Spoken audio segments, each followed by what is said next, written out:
先看一下这今天改的哈，原本我下午的想法都是这样哈，要不要用色彩直接改？可是问题可能会是在那个画面的形状构图、架构啦，或者一些逻辑性上的话呢，那应该是用红线改还是比较适合的哈。但是放心哈，为了让你们觉得我改红线改的很有诚意哈，所以我都有帮你们标那个要修改的点哦，再加上我们的讲解，对不对？哈，优雅的讲解，这样你们可以更加理解哈。那我们先看那个 Taka 的哈，来。对，我跟你们讲哦，今天本来要有重要的那个要讲自己的 CG 班的整个教学内容，我们把那个影片截起来放，到时候我们就可以给那个放 YouTube 啦，或者放给那种就是对课程有，就是你们未来的那个学弟妹，这个就下周吧，下周一定这样哈。那个想要录一些那个影片，那我想要趁着周日啊，我这种一定会在这个地方，而且跟着有你们听的啦，我觉得也是人来疯，人在我的表现跟平常在录那个。就是作业的影片就不太一样所以我想应该是借这个机会录，我如果讲得完我们就来录讲不完就不录了就是下周再录吧拜托，那种课程行销宣传，我应该是那种无时无刻，就是我随时开直播，一直讲，一直置入，然后网页就这样挂在那边，就是放那边闪到让你们受不了这样要是稍微那个不知廉耻一点，我就这么干但是我多半都会先讨论图了，干嘛聊天聊完没时间了，然后除了刚开始开放招生第一天我会认真讲，当然有讲那张图主要是讲主图啦那好像有关那个教学内容我也好像很少提，对不对？没有，就是有时候跟你们聊天聊着聊着我就忘记自己要干嘛。好，我们先看图吧那个 Taka 这张我本来在看的时候呢，我觉得应该是用色彩改也不会很难改，但是有些状况要跟 Taka 讲一下就是你有那个画面内容构图的问题，结构性、立体感这种问题是有的。然后呢，你的上色彩的细节表现量不太够，我觉得会显得好像就1-2个层次而已那这个呢，在目前来讲，我觉得以不管是我看到的那个同人创作啦，或者是那个商业稿来讲的话呢，这个细节量、色彩层次细节量都还是不足的那我就想了一下，我要改哪一个给你看我觉得色彩层次这个部分应该是你只要在好的架构下，以你的图来讲，我们就简单讲，线稿确定的够好的情况下，去堆那个色彩的细层次什么的，这个顺序会比较好。因为你也是比较讲究，就是要画那个，就你的画法还是比较传统一点的就是还是要有一个明确线稿的。好，那我们就来看有关架构问题那我先说一下这张图，我看到的我的感想是这样就是你的骨架是歪掉的，像这个头是整个是偏掉这边这是一个抬头。Taka 如果你在的话跟你讲你这张脸的本质上看这个角度单看脸。这个角度好像是正确的，但那是只有脸因为你还是要评估到你这是有个整个后脑，以这个脸的大小来讲，你后脑勺在这里，那耳朵位置呢再偏一点。那如果说整个头的位置在这边的话，那你的颈部位置你要重新判断。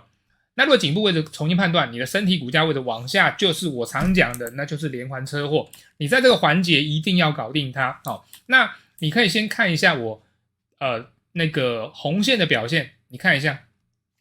那你五官的风格，你可以维持你的原样那是你我把这个透明这个半透明的先降多一点给你看那看一下蓝线这是我重新修改过之后呢，颈部出发的位置。那你你要把头抬起来，你不能去想的说就是直接这样插在身上它是有一个活动的。那这个呢是要加强你的骨架跟体态表现力。目前这样看我觉得你在这个环节上是还有一些障碍卡着。好，那你可能着重在这种肌理表现、体态上细节表现，那这个当然是要，但是它是比较算是表层的你核心的骨架架构的部分还有问题。然后另外这边有个蛮明显的一点就是身体侧面的厚度这个感觉表现不出来，光看这条线就知道不可能长这样吧你不要主动避开这种事情。这个呢是会跨过胸膛一半，再来呢接到腋下侧面，这个线条的转折要很明显。然后再来就是打叉这两条肩带，那直接画成这样微微的弧度是不太够的，你要明确表现出像这样的弧度，因为它身体有个朝向，那甚至打叉的这一条带子都可能要往左边这个方向这样弯。你在这边的那个理解的深入程度不太够，那你之后画技一定是会卡在这里的，因为它是就是画技一层一层拓展过去的话呢，你在这个环节一定要突破，你要能够画出厚度立体。那这个厚度立体，如果你认为说原本你应该就画得出来或什么的，我看起来就是有些比较暧昧不清的情况下，你没办法敏锐表现出来，这是一种比较细致的，就是呈现出你画技观念的完善哈。那像这种像是这个腿，或者要你画一个就是真正的45度侧面，你可能没问题，这个侧面会画出来，可是稍微偏正面多一点点的，好像你有某几个角度，你就都会变成平面，好，这个是要尽早要求自己克服的哈。然后看一下我红线帮你修正的这个体态，我再把这个底呢遮蔽多一点，这样会看得更清楚。我知道你要画的是什么，就是画这个角色，然后这个整个游在海里，然后旁边有很多这个是什么？这是什么东西？反正就是有这个囧脸娃娃是吗？然后呢，我这边用那个蓝线点了几个重点出来，那我们一个一个看吧。第一个呢是我刚刚稍早说的，就是这个第一点呢讲的是脸。那脸的话呢，你可能你觉得画这样子这个仰头的这个就是这个抬头角度这样画好像是正确的，可是有点平就是立体的理解呢还是欠一点火候，你看一下感觉。然后呢，我也发现到有些东西你是靠公式在画，就是可能曾经记忆过一种表现方式，好比说里面颜色一个浅的一个深的，然后呢往哪边滑一个是舌头，再来牙齿部分呢往哪边加，这个都是固定的，就变成其实它是固定的吗？它应该不是固定的，它应该会随着你画的内容角度会有微调。那可是你在套用同一个公式，在画的时候看得出来，这就是一个曾经强记下来的画法，那要灵活变通，你要能够进入就是比较灵活的状态，就是整个画技你要更加的完善全面一点那对这些东西的观察也要真正的观察到入骨。目前看就是你呈现上比较偏，大概我认为如果你要整个非常完善，我认为只有一半的那种就是观察到一半而已，你要把另外一个更深层的一半给感受进去那你看一下，一样看我红线你就是不是有缺这一块？你看这个牙齿，我这边这样才是整个上颚的牙齿不是吗？长这样吧，对不对？好，但是呢，你画就停在这里了，对吧？停在这里。好，那你要去观察、去思考、去想说它到底实际整个长完是长怎么样。好，那这个跟日系、非日系没有关联。你其实有很多那种嘴巴张开的那个 PVC 公仔日系的，那我只是一堆有的是那房间那个卖掉大概几十万那我有看过几个角色主要是张开的，那个整个牙齿架构非常完整，而且在特定的角度下就是日系那个动画画面的截图感所以这边的立体理解要再加强一下。然后再来就是这一点的话呢，就是我刚刚讲了就是你的颈部跟身体的连接这一块呢，原本的处理方式呢，这个方法这样子有点平面而已，就是它没有立体，没有远近，直接硬插在颈部上面，这样不太行然后肩膀呢，因为这个动作本身应该也要有机会可能窥探到肩膀上缘，那就是说你画身体是有一点不够立体的，这个立体的要求档次是要更高的然后3这个地方，不要认为我在标记这个地方是要讲胸部要画出来，我当然知道你喜欢画那个平胸，对不对？我如果尊重你的看法，我们讲的就是说这个动态上，其实胸膛微微的挺出来，屁股翘起来，这个姿态会更好。那你的本身这个身体完全是直的，这个可以吗？当然不是不行只是我认为因为我看过有很多画日系，他就画的一样在海里这样游这样，然后身体就是没有什么动作，可是很优雅很好看，那是一种那你现在我会觉得这个阶段一定要强迫自己，就强迫的动起来，用比较高强度的体态逼自己把立体理解的更透彻。我刚刚讲的那些立体理解的后面 50%， 平常的练法没有办法钻研到，你必须用一些特定的练法。好比说我们故意的让体态就是像这样扭起来，胸膛朝前面，屁股朝后面这样扭起来，你没有刻意这么做，没有刻意这么练，其实很多环节你会碰触不到。好，然后这边还有就是你这边直接画成直线，这个就几乎是直线，这也不行哦，就是一定要弯起来，因为这也是体现立体的一个重点，对不对？好，然后再看一下这个短裙，这是短裙嘛，对不对？哈，那我这边的表现呢是把它画的宽一点、厚一点，因为我还是比较着重在立体表现上。哦，那再来5的部分的话呢是腿。其实看这个也大概感觉得到，就是你对真的立体远近的那个处理上呢，你很多的那个部分还没有真正完全开窍哈。好，举例，这条腿呢，你选择往下画，对不对？好，然后呢，外侧那条腿呢，你往上勾，对不对？好，那要是问一个，就是说这条腿有没有可能，膝盖在这里，脚掌在这里，中间短短的这一段你要怎么画？可以弯成这样吗？当然可以啊，对不对？就像说这一根笔完全画成平面是这样，像这样呢就是有远近纵深。那远近纵深最明显现象就是它变短了，对不对？原本这么长，对不对？远近纵深就变短了嘛，是不是？好，你要做得到这一点。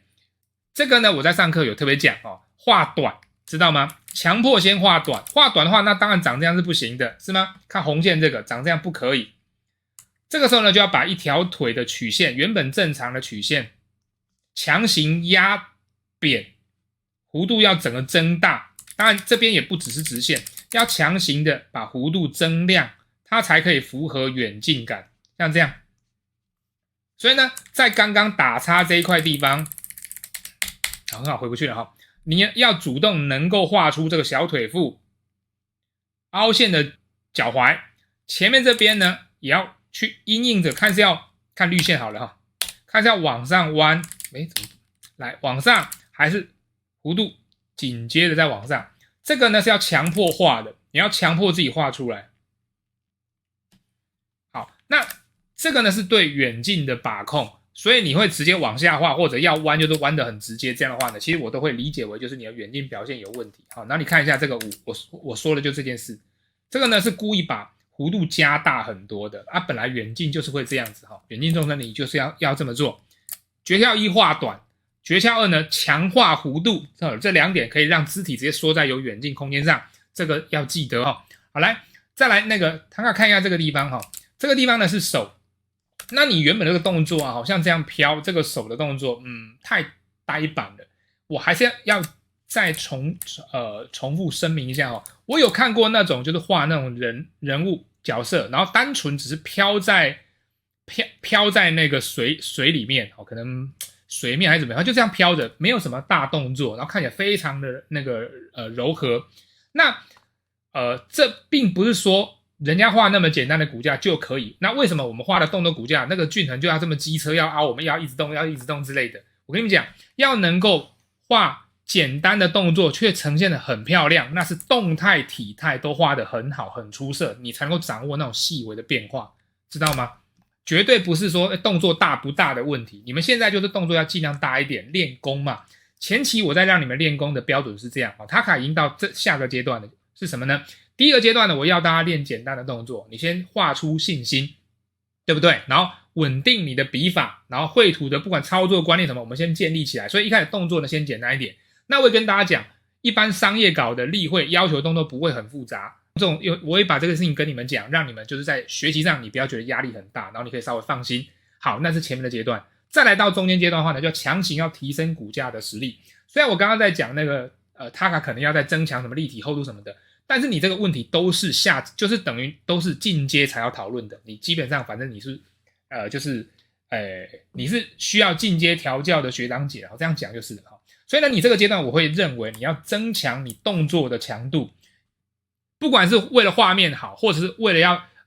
另一方面呢，当然是为了要增加你对画技的理解。